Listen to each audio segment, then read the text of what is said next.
Welcome back to our channel. நம்ம இன்னைக்கு Hindu editorial June 29, 2020 பார்த்துடலாம். இன்னைக்கு எடிட்டோரியல் எதை பற்றி பேசியிருக்காங்க அப்படின்னு சொல்லி பார்த்தீங்கன்னா, கொஞ்ச நாளைக்கு முன்னாடி ஓகேவா, ஃபினான்ஷியல் ஆக்ஷன் டாஸ்க் ஃபோர்ஸ் அப்படிங்கிறத நம்ம கேள்விப்பட்டிருப்போம். அப்படின்னா என்ன அப்படின்னு பார்த்தீங்கன்னா, இந்த மாதிரி டெரர் ஃபினான்சிங், டெரரிஸ்ட்டுக்கு பணம் கொடுத்து ஹெல்ப் பண்ணிட்டு இருப்பாங்க இல்லையா, ஸோ அந்த டெரர் ஃபினான்சிங் அடக்கிறதுக்கும் ப்ளஸ் ஆன்டி மணி லாண்ட்ரிங் அப்படின்னா என்னன்னு பார்த்தீங்கன்னா, மணி லாண்ட்ரிங்னா என்ன, தவறான வழியில் சம்பாதிக்கிற பணத்தை வந்து பதுக்கி வைக்கிறதும் ப்ளஸ் அதை வந்து ஒயிட் மணியாக மாற்றுறதுக்கு வந்து முயற்சிப்பதும் தான் மணி லாண்ட்ரிங் அப்படின்னு சொல்லுவாங்க. ஸோ அந்த ஆன்டி மணி லாண்ட்ரிங் அதை கர்வ் பண்ணுறதுக்கு, கண்ட்ரோல் பண்ணுறதுக்கும் இருக்கக்கூடிய ஒரு எல்லா நாட்டைக்கும் ஒரு தலைமையாக விளங்கக்கூடிய ஒரு இடம் தான் ஃபினான்ஷியல் ஆக்ஷன் டாஸ்க் ஃபோர்ஸ் அப்படிங்கிற ஒரு ஆர்கனைசேஷன். சரிங்களா, அந்த ஆர்கனைசேஷன் வந்துட்டு பாகிஸ்தானை வந்து கிரே லிஸ்ட்டில் வந்து போட்டிருந்தாங்க. என்ன அப்படின்னு பார்த்தீங்கன்னா, கிரே லிஸ்ட் அப்படின்னா என்ன, ஃபினான்ஷியல் ஆக்ஷன் டாஸ்க் ஃபோர்ஸில் அந்த FATF அப்படின்னு நம்ம வச்சுப்போம், ஒரு தடவையும் ஃபுல்லாக சொல்ல முடியாது. ஸோ அதிலோட கிரே லிஸ்ட் அப்படின்னா என்னன்னு பார்த்தீங்கன்னா, கிரே லிஸ்ட் பிளாக் லிஸ்ட்னு இருக்குது. பிளாக் லிஸ்ட்டில் ஒரு கண்ட்ரியை வந்து FATF சொல்கிறாங்க அப்படின்னா அவங்களுக்கு வந்து எந்த விதமான சப்போர்ட்டும் பண்ண மாட்டாங்க. ப்ளஸ் அது ஏன் பிளாக் லிஸ்ட்டில் போடுவாங்கன்னா, அந்த கண்ட்ரி வந்து அதிகமான டெரரிஸ்டோட லிங்க் வச்சிருக்கு, ப்ளஸ் மணி லாண்ட்ரிங்கை கண்ட்ரோல் பண்ண முடியாத கண்ட்ரி அப்படிங்கும்போது அதுக்கு எந்த விதத்துலையுமே ஹெல்ப் பண்ண மாட்டாங்க. மற்ற கண்ட்ரிஸும் அதோட போய் ஹெல்ப் பண்ணுறது, டைப் வச்சுக்கிறது அதெல்லாம் வந்து பண்ண விட மாட்டாங்க. சரிங்களா, ஸோ ஊரை விட்டு தள்ளி வச்சிருவோன்னு சொல்லுவாங்களே, அது மாதிரி தள்ளி வச்சிருவாங்க பிளாக் லிஸ்ட்டில் ஒரு கண்ட்ரியை போட்டால்.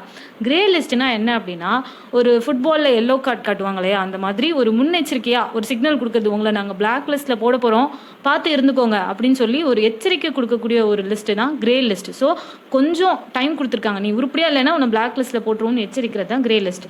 ஸோ இந்த FATF வந்து என்ன பண்ணியிருந்தாங்க அப்படின்னு பார்த்தீங்கன்னா, பாகிஸ்தானை வந்து கிரே லிஸ்ட்டில் வந்து போட்டிருந்தாங்க. சரிங்களா, போட்டும் கூட இந்த போன வருஷமே வந்து சொல்லிட்டாங்க, நீங்கள் வந்து சீக்கிரம் இதெல்லாம் சரி பண்ணணும், ஒரு குறிப்பிட்ட செட் ஆஃப் ஆக்ஷன்ஸ் கொடுத்துருந்தாங்க, இதெல்லாம் நீங்கள் வந்து நிறைவேற்றிடும், நீங்கள் இந்த பாயிண்ட்ஸ் எல்லாம் வந்து சக்ஸஸ்ஃபுல்லாக உங்கள் நாட்டில் இம்ப்ளிமெண்ட் பண்ணால் தான் உங்களை நாங்கள் கிரே லிஸ்ட்லேருந்து எடுப்போம் அப்படின்ற மாதிரி FATF வந்து பாகிஸ்தானில் சொல்லியிருந்தாங்க. சரிங்களா, ஆனால் அதை வந்து இன்ன வரைக்குமே பாகிஸ்தான் வந்து பண்ணலை. ஸோ அவங்களை வந்து பிளாக் லிஸ்ட்டில் போட்டது மாதிரியான ஒரு சிச்சுவேஷன் நிலவுச்சு. ஆனால் திரும்பவும் பாவப்பட்டு என்ன பண்ணியிருக்காங்கன்னா, ஒரு 3 month மட்டும் எக்ஸ்டென்ஷன் கொடுத்துருக்காங்க, இன்னும் 3 months வந்து கொடுத்துருக்காங்க. இதுக்குள்ளேயாவது உங்களை சரி பண்ணிடுங்க, இல்லைன்னா கண்டிப்பாக ரொம்ப அதிகமான நடவடிக்கைகள் உங்கள் மேலே எடுக்கப்படும் அப்படிங்கிற மாதிரி FATF வந்து சொல்லியிருக்காங்க. சரிங்களா, அதை பற்றி தான் இந்த எடிட்டோரியலில் வந்து நம்ம ஃபுல் அண்ட் ஃபுல் பார்ப்போம். ஓகே, இன்ட்ரொடக்ஷன் கொடுக்குறதுக்கே மூச்சு வாங்கிடுச்சு. இதோட எல்லா இம்பார்ட்டன்ட் வெக்காபுலரிஸும் உங்களுக்கு கீழே டிஸ்கிரிப்ஷன் பாக்ஸில் லிங்க் இருக்கும் PDF ஃபார்மேட்டில், அதை கிளிக் பண்ணி எடுத்து வச்சுக்கோங்க. ரிவைஸ் பண்ணுறதுக்கு உங்களுக்கு ரொம்ப யூஸ்ஃபுல்லாக இருக்கும். ஃபர்ஸ்ட் டைட்டில் பாருங்க, brief reprieve on Pakistan and the terror financing watchdog அப்படின்னு சொல்லியிருக்காங்க. டைட்டிலே கொஞ்சம் புரியாத மாதிரி இருக்கா. பிரீஃப் அப்படின்னா என்னன்னா ஷார்ட் அப்படின்னு சொல்லி அர்த்தம், ஷார்ட்டாக லென்த்தாக இல்லாமல் ஷார்ட் அப்படின்னு அர்த்தம். ரிப்ரீவ் அப்படின்னா என்னன்னு பார்த்தீங்கன்னா, ஒருத்தர் வந்துட்டு ஒரு தண்டனையிலேருந்து ஒரு விஷயத்துலேருந்து மீட்டெடுக்கிறதையும் சொல்லலாம், இல்லைன்னா ஒரு பனிஷ்மெண்ட் அவங்களுக்கு கொடுக்கப்பட்டிருக்கு அப்படின்னா அந்த பனிஷ்மெண்ட்டை வேண்டான்னு சொல்லி கேன்சல் பண்ணுறது இருக்கு இல்லையா, இதையும் வந்து ரிப்ரீவ் அப்படின்னு தான் சொல்லுவாங்க. சரிங்களா, ஸோ என்ன, ஒரு ஷார்ட்டாக பாகிஸ்தானுக்கு ஒரு மீட்டெடுப்பு கொடுத்துருக்காங்க, ஷார்ட்டாக பொழைச்சிப்போ, இது 3 மாதத்துக்குள்ளையாவது நீ சரி பண்ணி முடி சரியா அப்படிங்கிற மாதிரி கொடுத்துருக்காங்க. யார் கொடுத்துருக்கா, ஆன் பாகிஸ்தான். ஓகே, பாகிஸ்தானுக்கு யார் கொடுத்துருக்கா, டெரர் ஃபினான்சிங் வாட்ச் டாக் அப்படின்னு சொல்லியிருக்காங்க இல்லையா. வாட்ச் டாக் அப்படின்னா கண்காணிக்கிறது அப்படின்னு சொல்லி அர்த்தம். ஒரு பர்சனையோ ஏதோ ஒரு ஒன்றை வந்து கண்காணிக்கிறோம், மானிட்டர் பண்ணுறோம் அப்படின்னா அதுதான் வாட்ச் டாக். சரிங்களா, ஸோ யார் இந்த இடத்துல வாட்ச் டாகாக இருக்க முடியும், இந்த FATF தான் இந்த இடத்துல வந்து வாட்ச் டாக் அப்படின்னு சொல்லி மென்ஷன் பண்ணியிருக்காங்க. சரிங்களா, டைட்டில் புரிஞ்சுட்டாவே இந்த எடிட்டோரியல் புரிஞ்சிடும். ஓகே, சப்டைட்டில் பாருங்க, Pakistan has bought time but it cannot back away from its commitment to the FATF அப்படின்னு சொல்லியிருக்காங்க. பாகிஸ்தான் வந்து கொஞ்சம் டைம் வாங்கிடுச்சு, தன்னை சரி பண்ணிக்கிறதுக்கு டைம் வாங்கிடுச்சு. ஆனால் கண்டிப்பாக FATF கிட்ட அது பண்ணி கொடுத்த அந்த கமிட்மெண்ட்ஸ் சொன்னேன்ல, சர்டன் ஆக்ஷன்ஸ்லாம் பண்ணணும்னு FATF சொல்லியிருந்தாங்க இல்லையா, ஸோ அந்த கமிட்மெண்ட்லேருந்து என்றைக்குமே தப்பிச்சிட முடியாது. ஸோ அதை அவங்க பண்ணி தான் ஆகணும் அப்படிங்கிறத சொல்லியிருக்காங்க. சரிங்களா, First passage பார்த்துருவோம். According to reports in Pakistan and India, the Financial Action Task Force, the global watchdog group, has decided to grant Pakistan and other countries on its watch list a 3-month extension on fulfilling commitments in the view of pandemic அப்படின்னு சொல்லியிருக்காங்க. So பாகிஸ்தானும் சரி இந்தியாவும் சரி அதோட report படி பார்த்தா, இந்த ஃபினான்ஷியல் ஆக்ஷன் டாஸ்க் ஃபோர்ஸ் இருக்கு இல்லையா, அது யார், குளோபலாக இருக்கக்கூடிய ஒரு வாட்ச் டாக் குரூப், கண்காணிக்கிற ஒரு குரூப் தானே.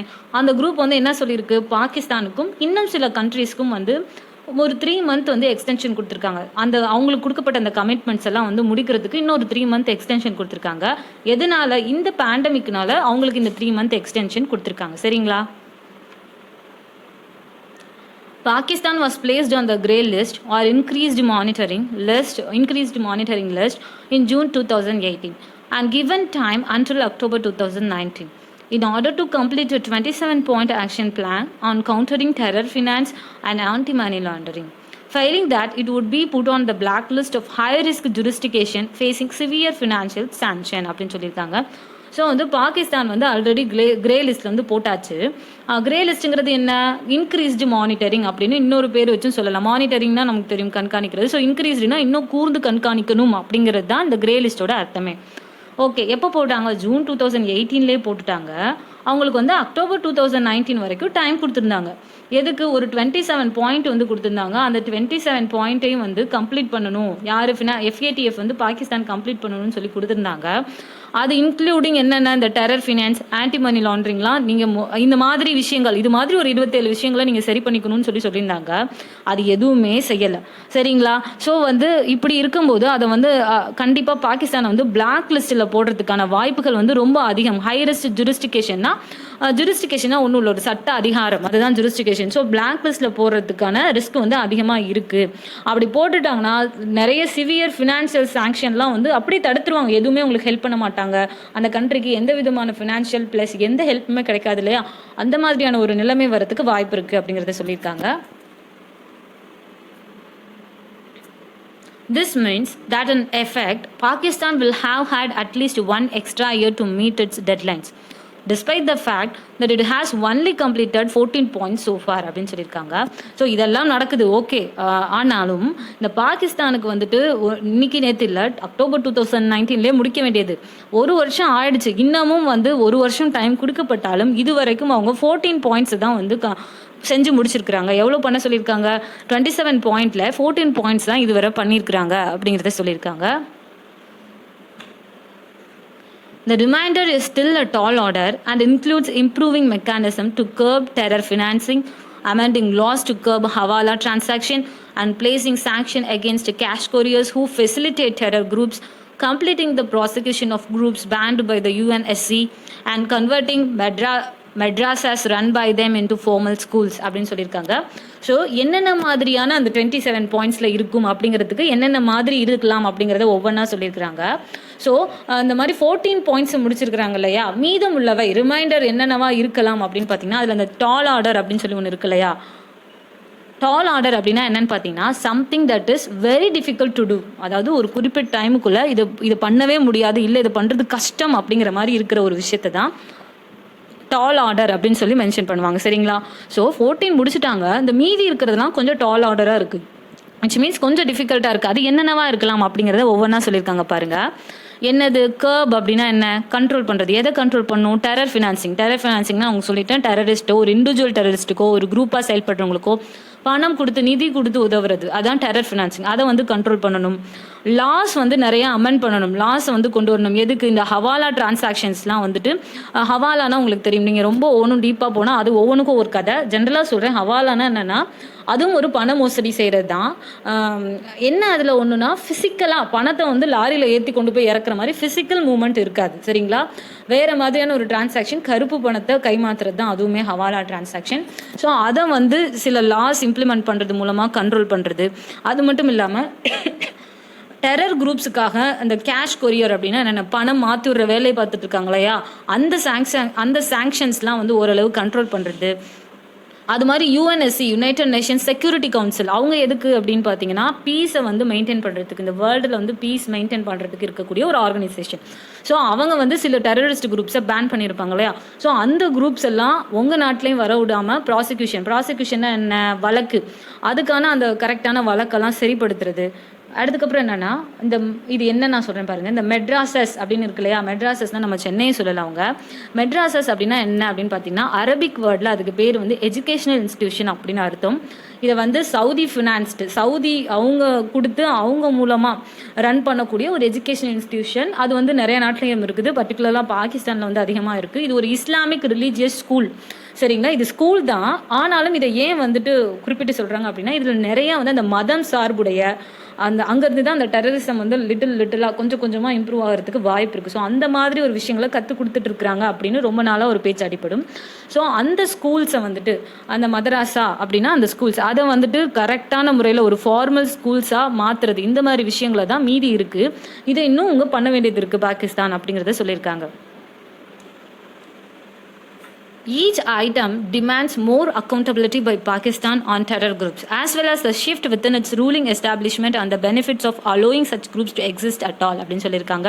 இந்த மாதிரி ஒவ்வொரு ஐட்டம்ஸும் இப்போ நம்ம பார்த்த இந்த ஒவ்வொரு விஷயங்களையும் நம்ம நிறைவேற்றுறதுக்கு பாகிஸ்தான் வந்து ரொம்பவே அக்கௌண்டபிலிட்டினா என்ன கணக்கில் எடுத்துக்கணும். இந்த இடத்துல என்ன சொல்லலாம், ரொம்பவே சிறக்கை எடுத்து வார்த்தைகள் வரமாட்டேங்குது, ரொம்பவே அதுக்கான ஒரு இம்பார்ட்டன்ஸ் கொடுத்து வந்துட்டு பாகிஸ்தான் இந்த விஷயங்களை வந்து கண்காணிக்கணும்.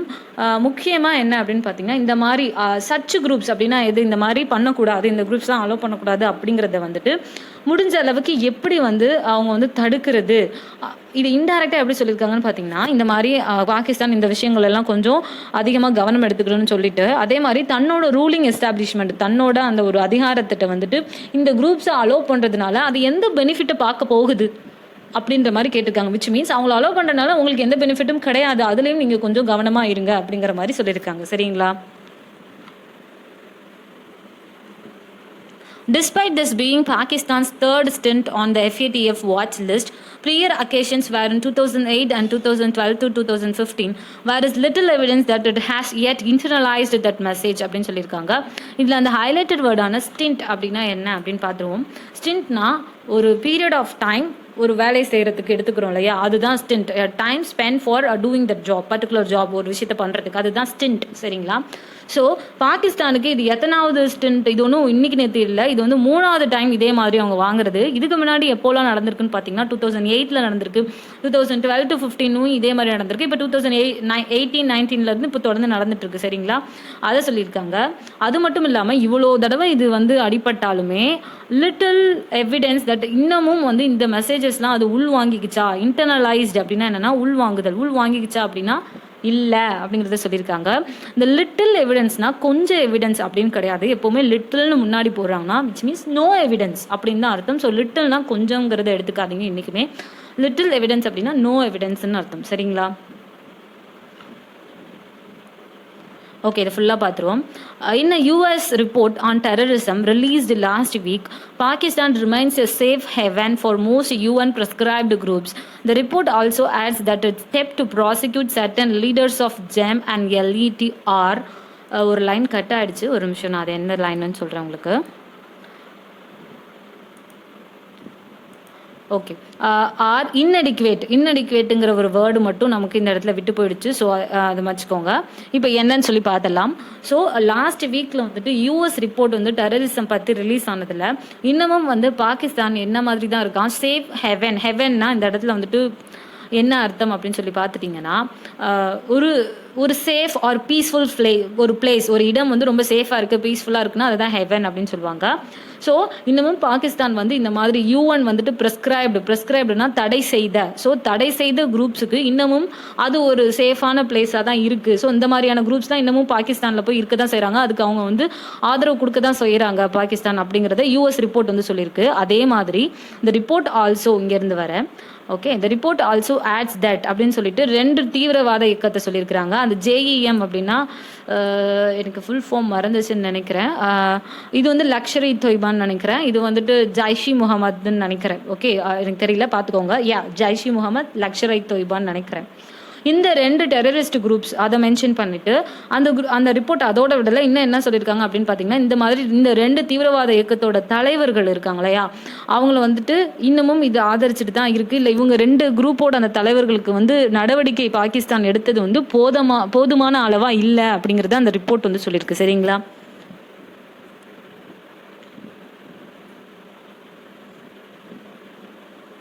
In the past year, Pakistan has pursued indictments against LET leaders but not on serious charges. And even 26/11 mastermind Hafiz Said has only been convicted for being part of banned terrorist outfit and for having illegal property அப்படின்னு சொல்லியிருக்காங்க இல்லையா. So இதில் என்ன சொல்லியிருக்காங்க அப்படின்னு பார்த்தீங்கன்னா, கடந்த வருஷத்தில் பாகிஸ்தான் வந்து இந்த இன்டெக்மெண்ட்ஸ் அப்படின்னா என்னென்னு பார்த்துருவோம், அப்போ தான் உங்களுக்கு கதை புரியும். இன்டெக்மெண்ட் அப்படின்னா என்னென்னு பார்த்தீங்கன்னா ஒரு குற்றச்சாட்டு, சரிங்களா? இந்த மாதிரி பாகிஸ்தான் வந்து ஒரு குற்றச்சாட்டு இருக்குது பாகிஸ்தான் மேலே. என்ன அப்படின்னு பார்த்தீங்கன்னா, இந்த மாதிரி எல்இடி லீடர் இருக்காங்களே, அவங்க மேலே சில சார்ஜஸ் எடுத்தாங்க, சில நடவடிக்கைகள் எடுத்தாங்க.